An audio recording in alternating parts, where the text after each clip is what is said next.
네, 안녕하세요. 도사 이승태 TV의 이승태 변호사입니다. 이번 사건은 누수 사건이에요. 아니, 누수도 제가 누누이 얘기하는 거지만 어려워요. 그러니까 누수가 사는 사람도 힘들어요. 왜냐하면 누수가 계속 생기고 있으면 스트레스 받잖아요. 냄새도 나고 어디서 비가 새는지도 모르겠고, 이런 일이 어쩔 수 없이 공동주택에서 벌어지면 서로 좀 양보도 해야 되고 참아야 되는 부분도 있어요. 왜냐하면 어쩔 수 없잖아요. 우리 집에서 살 수도 있거든요. 그 사람이 일부러 물을 부었거나 일부러 하수구를 막히게 했으면 비난받을 수도 있지만 그냥 우연히 내가 그 집 주인인 것밖에 없는 거예요. 물론 밑에 집에 힘들지만 그 윗사람이 일부러 고의로 그런 게 아니라고 하면 어쩔 수 없는 거죠. 우리 집에서도 똑같이 물이 셀 수 있으니까. 그런 이해가 전혀 없는 거예요. 그러다 보니까 무조건 피해가 크다라고 소송을 하는데 그게 대부분의 경우에 이런 결과가 나오더라고요. 저희는 이 사건에서는 피고를 담당했던 건데요. 사실은 원고 사건이 누수는 더 힘듭니다.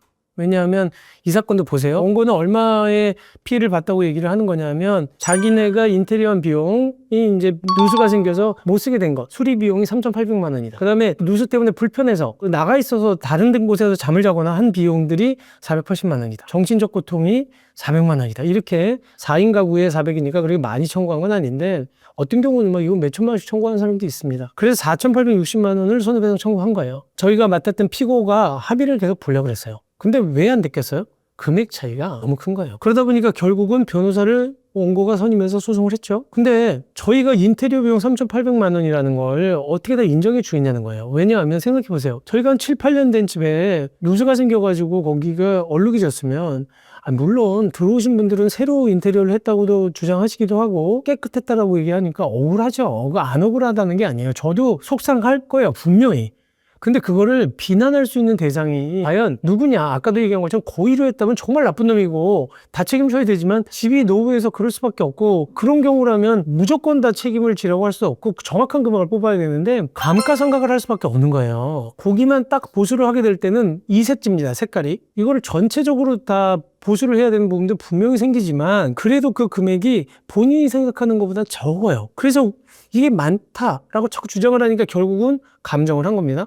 감정 비용도 이걸 몇백만 원 들여가지고 감정을 했는데 결국 감정 금액이 얼마가 나왔냐면 1,441만 원밖에 안 나왔어요. 본인이 생각하는 것보다 무려 3배가량이 적은 거예요. 3분의 1밖에 안 된 거죠. 생활피해랑 위자료에 대한 부분들도 이게 전부 인정하기 어렵다라고 해서 전부 기각했어요. 누수 사건에서 위자료 우리 스트레스 받죠. 근데 그 스트레스를 무조건 다 인정해주지 않는다는 거예요. 통상적으로 화재 사건에서도 그 위자료 인정 잘 안 하거든요. 누수 사건의 위자료 인정하는 경우는 굉장히 악의적으로 오래 방치되거나 그 다음에 위에서 고쳐줘야 되는데도 불구하고 그 기간이 너무 길어져서 피해가 극심하다고 볼 때는 위자료 인정을 하는데 잘 인정 안 하더라고요. 결국은 이분들은 4,800만 원 정도 청구하셔서 감정 결과가 1,441만 원 나왔기 때문에 그리고 일부 또 감액도 했습니다. 그러다 보니까 이분들이 청구한 금액에서 인정된 금액은 3분의 1밖에 안 내요. 1,500이 채 안 되는 돈이 인정이 된 건데 그리고 소송 비용도 70%를 원고가 부담하는 것으로 판결이 나왔습니다. 그러다 보니까 이분들이 그 속이 너무 많이 상하실 것 같긴 한데 이게 바로 우리 현실이라는 거예요. 저는 그래서 누수 사건을 누가 이렇게 선임을 맡기면 선뜻 못 하겠더라고요. 왜냐하면 뻔하게 금액이 적게 나오는데 피고 측은 오히려 편해요. 누수 사건이 방어하기가. 근데 원고 입장은 원고의 고통은 너무 큰데 본인의 이해도가 이게 법원에 가면 많이 안 나온다는 걸 모르고 있는 상태에서는 그 비난이 전부 변호사한테 오는 거기 때문에 정말로 부담되는 사건 중에 하나가 누수 사건이에요. 그래서 결국은 이 사건도 저희가 피고를 맡아서 뭐 저희는 뭐 많이 감액했다고 얘기를 하지만 사실 자랑한다기보다는 이게 안타까워서 얘기 드리는 겁니다. 그러니까 여러분들이 누수 사건은 웬만하면 합의 보세요. 합의. 그게 제일 좋습니다. 제가 원고를 할 때도 마찬가지고 피고를 할 때도 마찬가지인데 누수 사건 하다 보면 정말 피눈물이 누수가 눈물 흐르는 것처럼 물이 흘러내리듯이 원고도 피고도 그다음에 또 하나는 변호사도 정말 눈물 나기 힘들어요.